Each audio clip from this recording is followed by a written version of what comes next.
You're listening to Toronto's #1 real estate podcast, powered by Watson Estates. The most successful local real estate investing starts right here, right now. Here's your host, broker, investor, and social media influencer, Bradley Watson.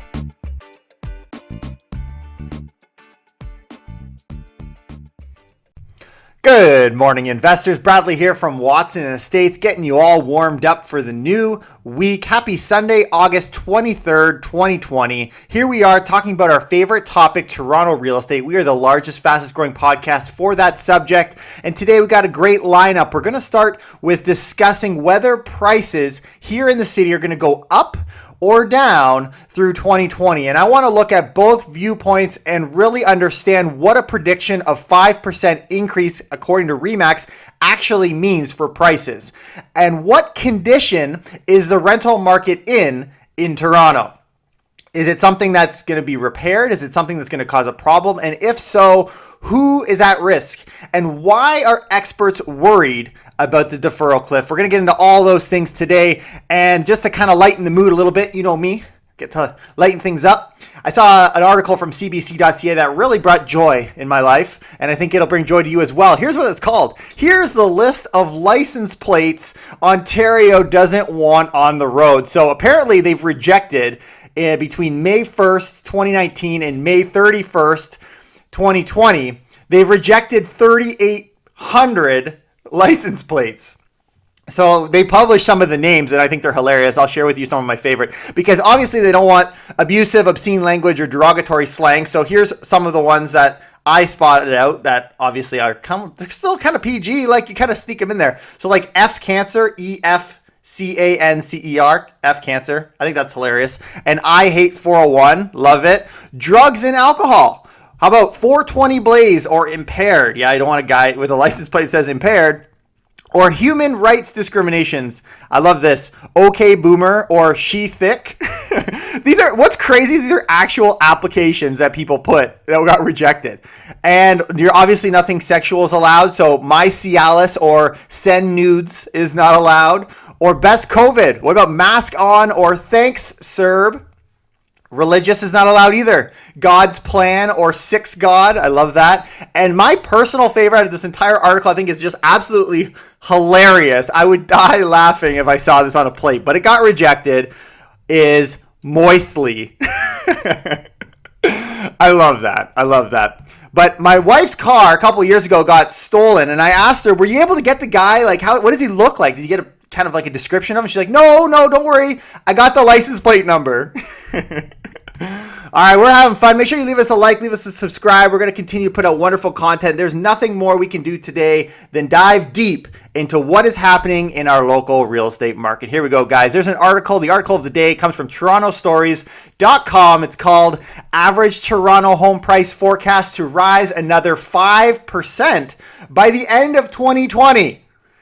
Well, that's quite the headline. So this came out of a discussion that came from RE/MAX. So they provided a fall outlook for the final months of 2020, suggesting it will continue to be a seller's market as there are still low listings in most areas and demand continues to exceed supply, which we see that in most housing segments. And low interest rates continue to entice more buyers into the market. So any plans of slowing the market down, I don't see them. I don't see them, and neither does RE/MAX. And so they're coming out, in my mind, with maybe the boldest prediction of the year.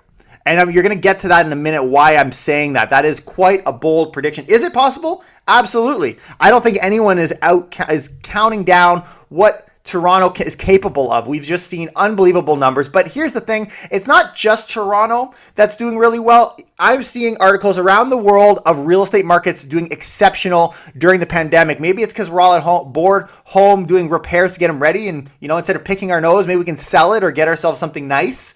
People are focusing, instead of travel, on what's way better than travel is real estate. Why travel somewhere where you can live there? According to our brokers and agents across the RE/MAX network, Canada's fall market is expected to see spring market-like activity. Interesting.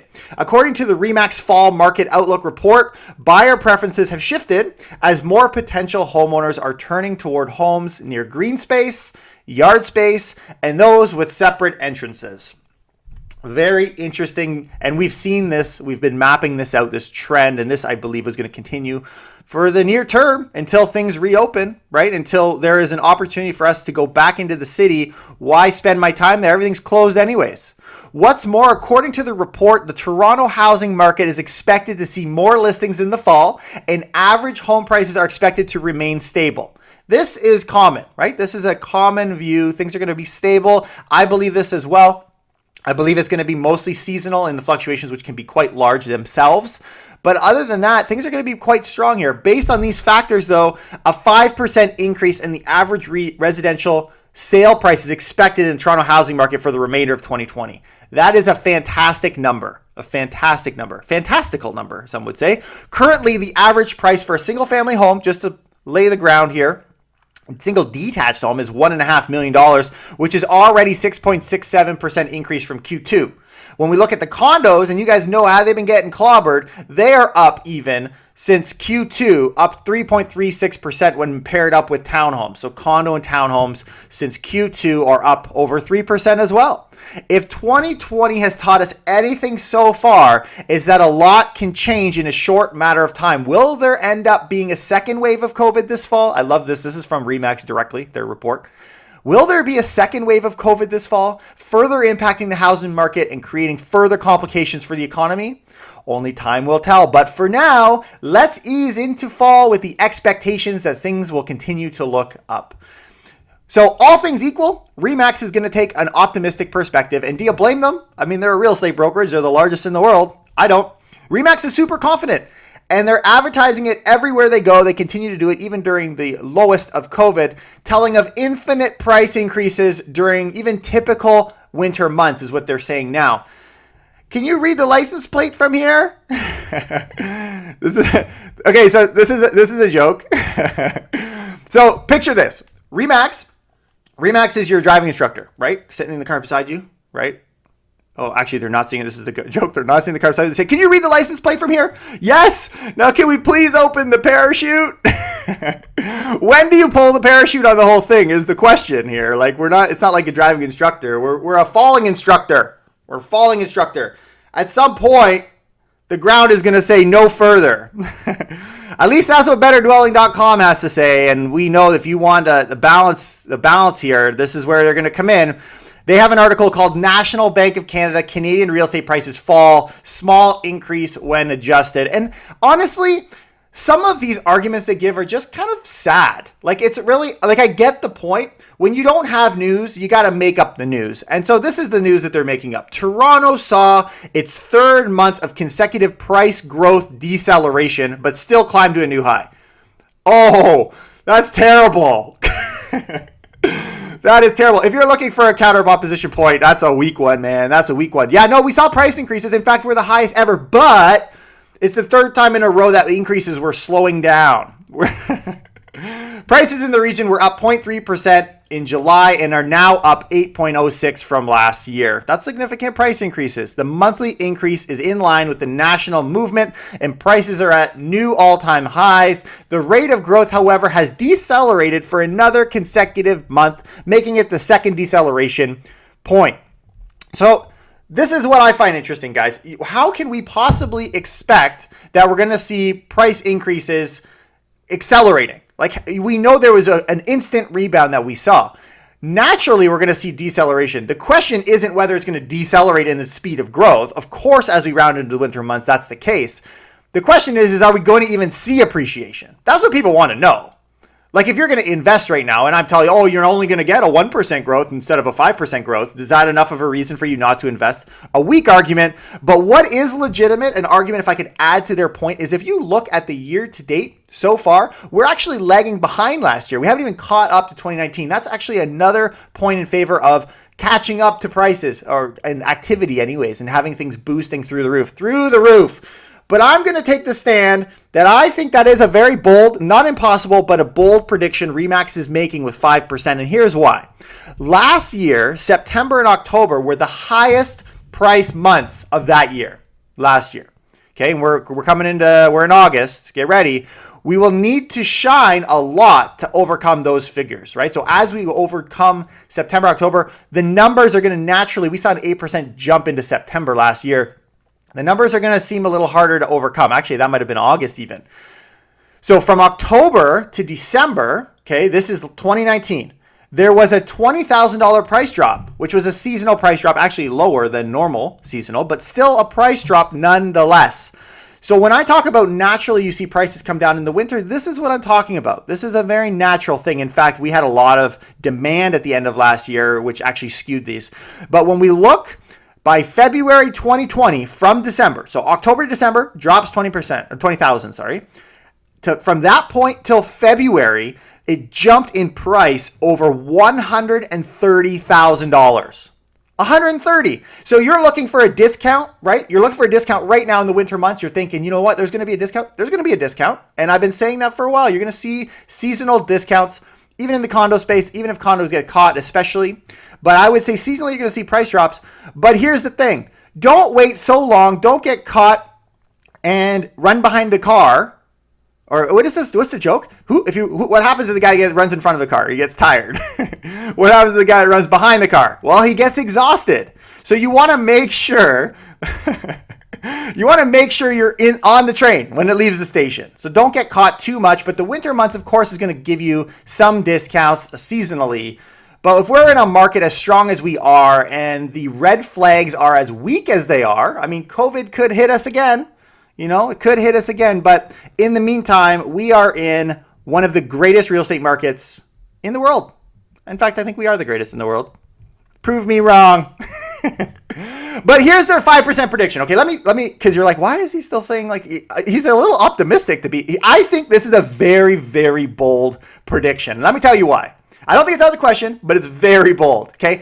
This means, so when they're saying 5% from here, recognize, even in some of the better areas, we're up 8% year over year, like this within this year, not year over year, within this year, right? Since the beginning of the year.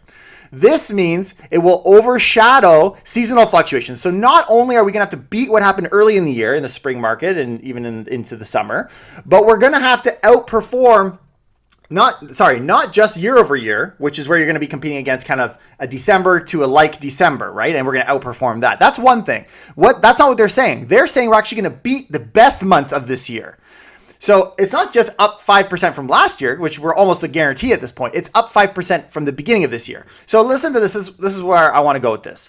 July 2020, okay, so this past month, the average home sold in Toronto for 903. That's all housing segments, 903,000. So if we were to go up 5% from there, that would mean we're just shy of $950,000. That's a $50,000 increase that they're calling for out of RE/MAX.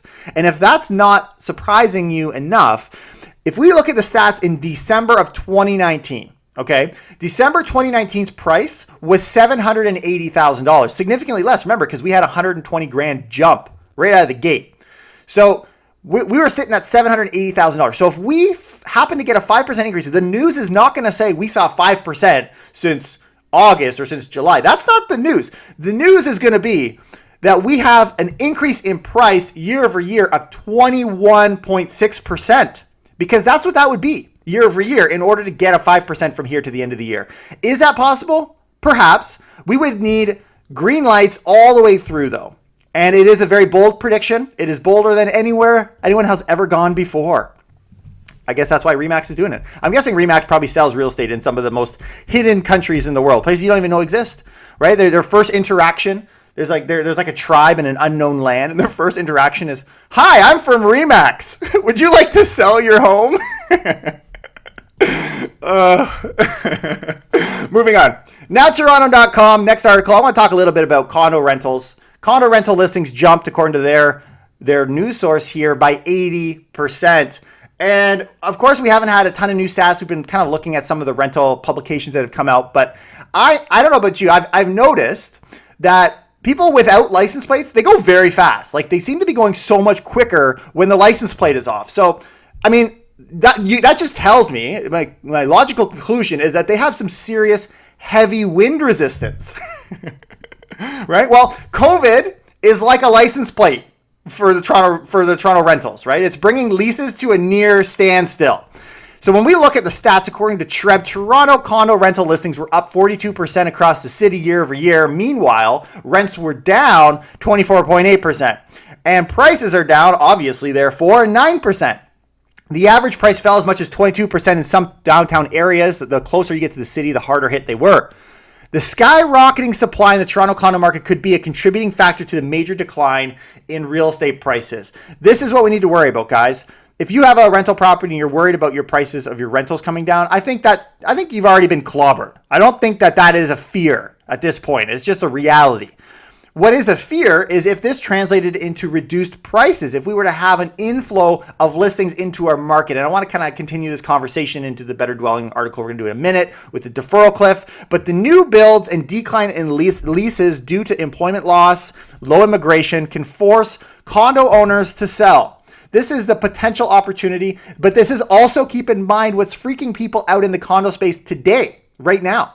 So as you're going out there, going to go shopping in the coming months, or maybe sooner than that, you're going to know that they're a little freaked out because they're being taught to be freaked out. Months of inventory is going up. There's a lot of concern. So if you are more in favor of what Remax is saying, maybe you're going to get a good deal today. But if you think prices will come down as months of inventory rise, as I do, in the coming months, then maybe wait a little bit. Get that seasonal discount. Deferred mortgages will also play a role in saturating the market. The decline in condo prices have already started and home prices are due to fall dramatically as a result.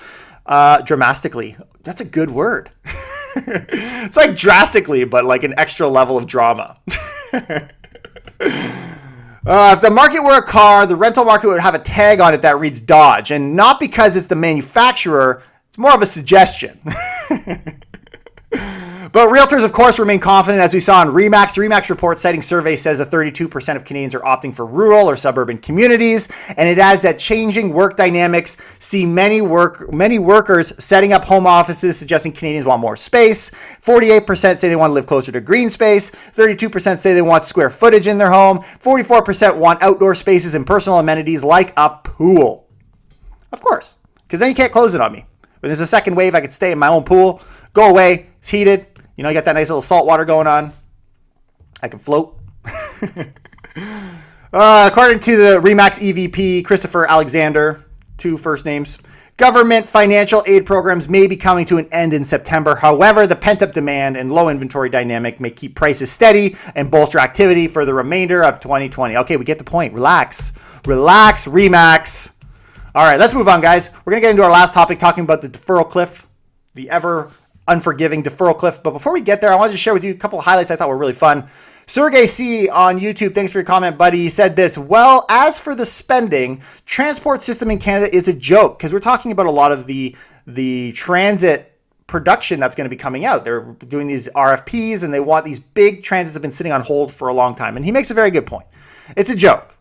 Not even just subways, but in general. Just to compare, in Moscow, in the past 10 years, he says there's 161 kilometers of subway lines were built, 87 new subway stations, and that's while under U.S. sanctions. Toronto, we had 5 and 15 kilometers of lines. Roads are in despair too, and talks about how hospitals are behind. And obviously there's something wrong here. That's pretty much what he's saying. There's something wrong here. And I don't disagree. Our transit system is a joke. You don't have to go into any other global city to realize that that's the case. And so this article comes as an interest to me.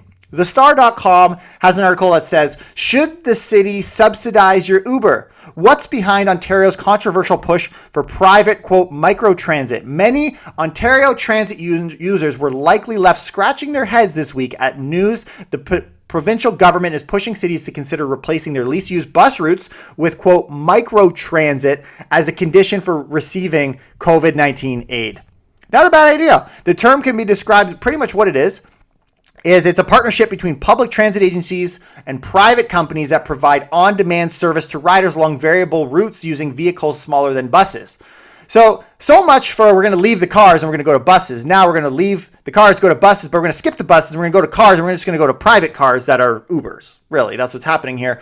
And if we can't keep up with our transit system or it's too expensive, as we've seen, it's a huge cost to the city of Toronto. Maybe it's a legitimate, in fact, I would argue it is a very legitimate idea. Under one microtransit model that gained traction, cities partner with companies like Uber and subsidize trips their residents take through ride-hailing platforms. So much for protect the taxis, right? Maybe taxis will get included in that list. Proponents argue such schemes are a more cost-effective way to provide service in lower density neighborhoods compared to deploying buses that operate on fixed schedules, regardless of how many people are waiting at the stops, right? Good point. I love it. Wait until we get my family. I'm interested in getting a self-driving car. I'd love to get one, plug it in my garage.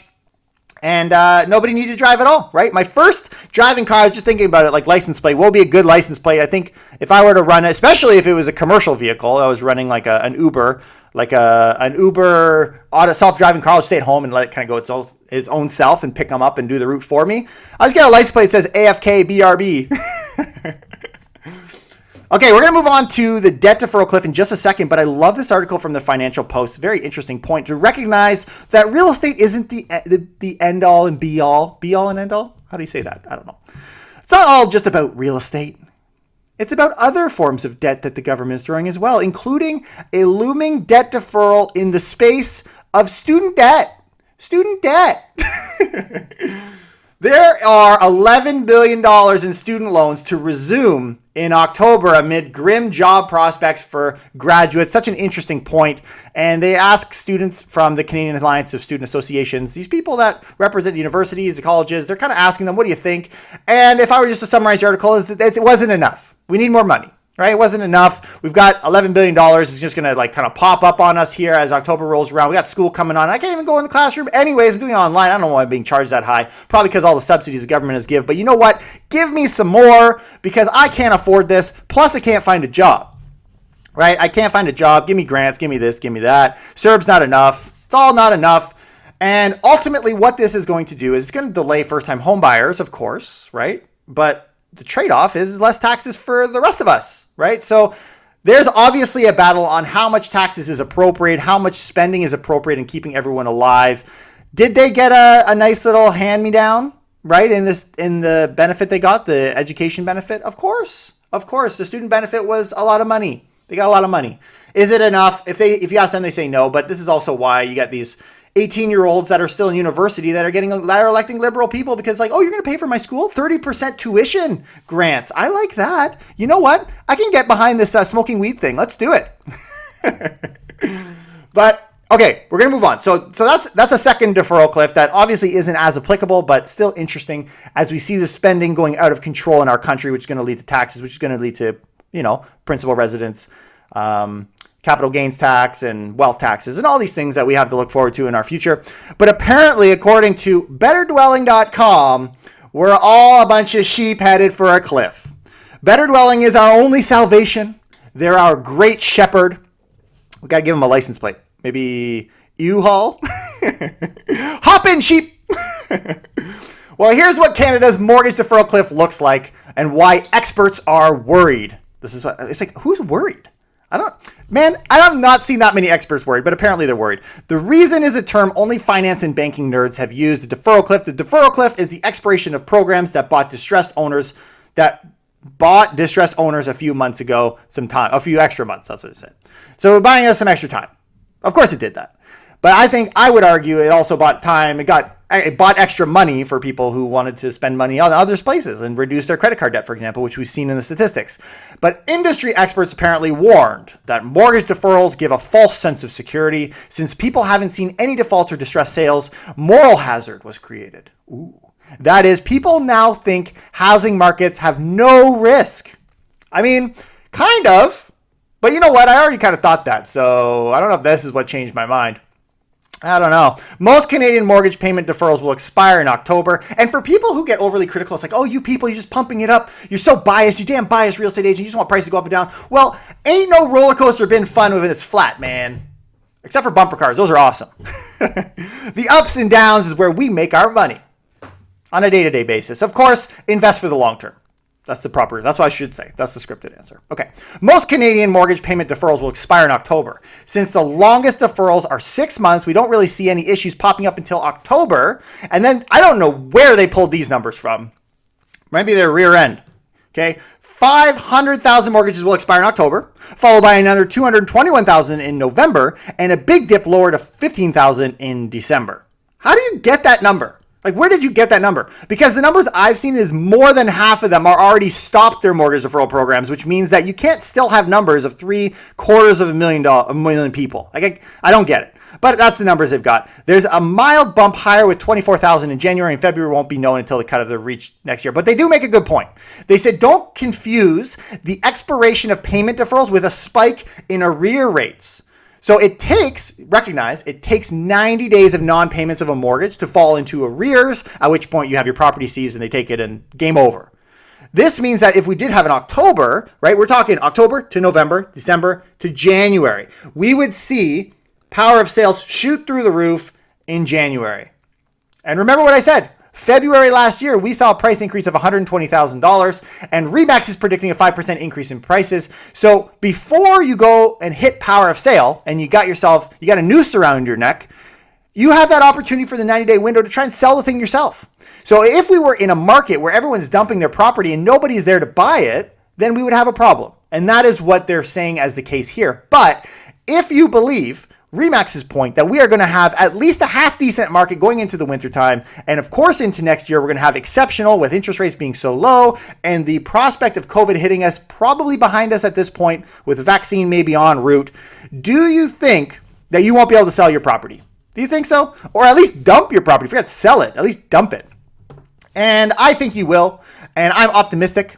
If whether Remax is right or not an increase, we are in a very healthy real estate market once again. What a great place. What a wonderful move the deferral cliff that they've said has created. This delaying of a mortgage. Because if this all happened back in March and April, ain't nobody going to be buying your property and ain't everybody going to be on power of sale.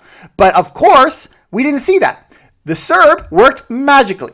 It worked beautifully. It's why you've got conservatives and liberals all on the same page. The only one not on the same page is better dwelling, because this is going to be a nightmare, right? So I'm going to leave it there. Hopefully you learned some stuff as it relates to the Toronto real estate market, as it relates to the local news. We are the largest, fastest growing podcast for Toronto real estate, and it's all thanks to our friends and family out there. Thank you, Grandma, for tuning in every day. And you know what? As it relates to real estate and as it relates to license plates, forget the real estate thing. We're moving on for real estate. Too much real estate today. You know what? License plate. On this, I love this idea of the sheep thing. And I think my mom actually has a Jeep. It's like I think it's an old people thing where it's like, oh, it's nostalgic, right? It's like, I'm going to get this Jeep. So you know what? I might get her a license plate for like her birthday or Mother's Day. Mother's Day is pretty far away now. But I'm thinking, it's like, get to the joke, man. Get to the joke. I'll get her a personalized license plate that says Baba for her black Jeep. Anyways. So stupid. Thanks for hanging around. I'll see you guys next time. Make sure you leave us a like, subscribe. Take care, and keep it real.